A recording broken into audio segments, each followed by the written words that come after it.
तरह से इसको हिंदू मुसलमान के एंगल से देखा जा रहा है, क्या आतंकवादी का कोई जात या कोई धर्म होता है? ये देश का सवाल है और प्रत्येक देशवासी पीड़ित परिवार के साथ है। ये आतंकवादी आते कहाँ से है?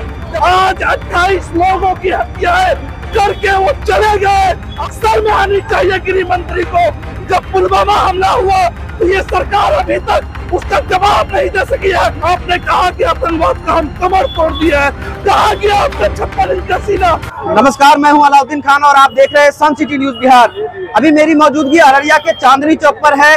जैसा कि आप सब जानते हैं, 2 दिन पहले कुलगाम में आतंकवादी हमला हुआ जिसमें हमारे हिंदुस्तान के 28 भाई मारे गए उसमें, जिसको लेकर के पूरे देश ये जानना चाहता है कि वहाँ आतंकवादी घुसा कैसे। इसी को लेकर के आज अररिया में विभिन्न पार्टियों ने कैंडल मार्च निकाला। वो शहीद जो हुए हैं उनको श्रद्धांजलि देने कैंडल मार्च से विभिन्न पार्टी के नेता निकले हैं शहर में। हमारे साथ अभी अविनाश आनंद है जो राष्ट्रीय जनता दल से है। बॉर्डर से आतंकवादी घुसे पाकिस्तान से इंडिया में और हमारे 28 लोग थे, हमारे इंडियन भाई थे, उनको शहीद कर दिया गया। कैसे देखते हैं इस घटना को आप?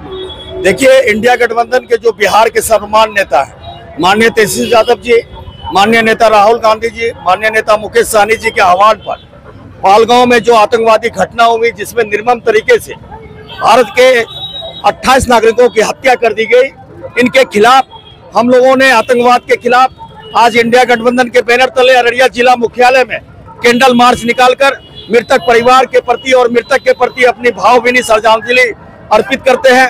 भारत सरकार भारत से आतंकवाद को जड़ से खत्म करने पर में जो भी कदम उठाएगी, इंडिया गठबंधन के नेता उसका जोरदार समर्थन करेगी। इंडिया गठबंधन पूरे भारत में एकजुट है। इंडिया गठबंधन चाहती है कि भारत से आतंकवाद का खात्मा हो। हमारा मृतक और मृतक परिवार के प्रति काफी श्रद्धांजलि है।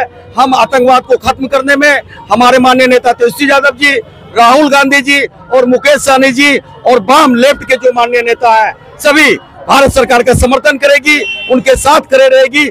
पूरा देश उनके साथ खड़ा है। हम लोगों की एक ही मांग है कि भारत में आतंकवाद जो पैर पसार रहा है उसे जड़ से खत्म किया जाए। और कहाँ चूक हुई, किस परिस्थिति में हमला किया, ये भारत का एक एक नागरिक इस चीज को जान रही है, समझ रही है। वो खुद समय आने पर इसका जवाब देगी।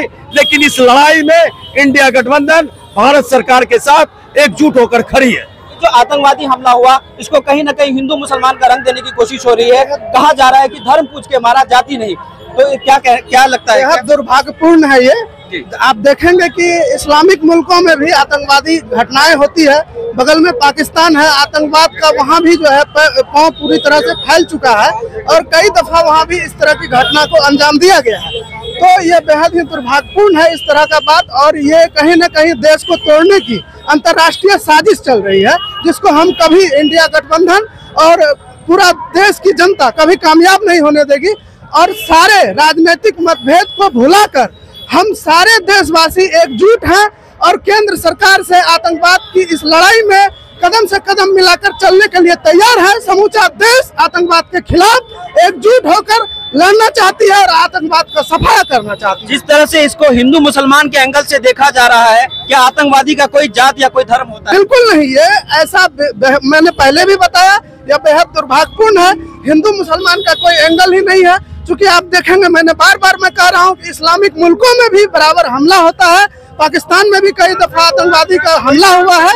इसीलिए मानवता सबसे सर्वोपरि है और देश में जिसकी भी सरकार है, चाहे हम पक्ष में हो विपक्ष में हो, सभी को एकजुट होकर आतंकवाद के खिलाफ लड़ाई लड़ने की जरूरत है। और हम सभी देशवासी ऐसे दुख की घड़ी में एक साथ हैं, एकजुट हैं, केंद्र सरकार के साथ हैं, आतंकवाद के खिलाफ हैं।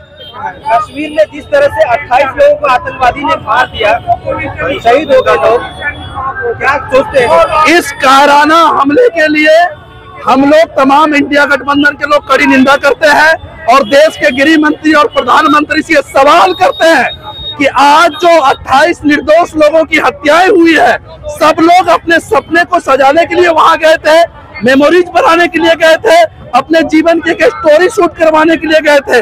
आपने वहां से लाश बनाकर भेजा है और उसके बाद आप इस हमले को धर्म जात दिखाकर देश में नफरत फैला रहे हो। हम पूछना चाहते हैं गृह मंत्री से, ये आतंकवादी आते कहां से हैं? जब आपने 370 हटाया कहा था आपने 56 इंच का सीना दिखाकर कि हम आतंकवाद की कमर तोड़ दिए हैं। जब आपने नोटबंदी किया था तो कहा था हमने आतंकवाद की कमर तोड़ दिए है। आज 28 लोगों की हत्याएं करके वो चले गए और आप जात धर्म खोज रहे हैं। शर्म आनी चाहिए गृह मंत्री को, इस्तीफा देनी चाहिए। पूरे इंडिया गठबंधन हम लोग पीड़ित परिवार के साथ है और हम लोग उसके न्याय की लड़ाई लड़ेंगे। सर्वदलीय बैठक हुई है, इसमें माना गया है कि इंटेलिजेंस क्लियर हुआ है। क्या बिल्कुल हुआ है। ये हर जगह जब फेल होते हैं, आप देख लीजिए संसद पर हमला किसके सरकार में हुई थी। आप देख लीजिए 2019 में जब पुलवामा हमला हुआ तो ये सरकार अभी तक उसका जवाब नहीं दे सकी है कि अध्यक्ष कहाँ से आया। आज पालगा हुआ है तो वो कह रहे हैं जात धर्म के नाम पर हुआ है। मैं पूछना चाहता हूँ प्रधानमंत्री से कि जब आपने कश्मीर का भागदौड़ अपने हाथ में लिया और 10 साल तक वहाँ चुनाव नहीं करवाया, आपने कहा कि आतंकवाद का हम कमर तोड़ दिया है।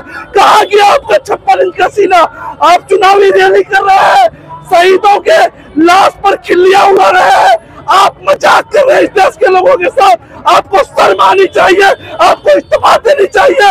और आपको मैं कहना चाहता हूँ कि देश कभी माफ नहीं करेगा, देश कभी माफ नहीं करेगा आपको। इंडिया गठबंधन केंद्र सरकार के साथ है इस मुद्दे पर, इस पे आपका क्या एक्शन है? इंडिया गठबंधन ही नहीं, ये देश का सवाल है और प्रत्येक देशवासी पीड़ित परिवार के साथ है।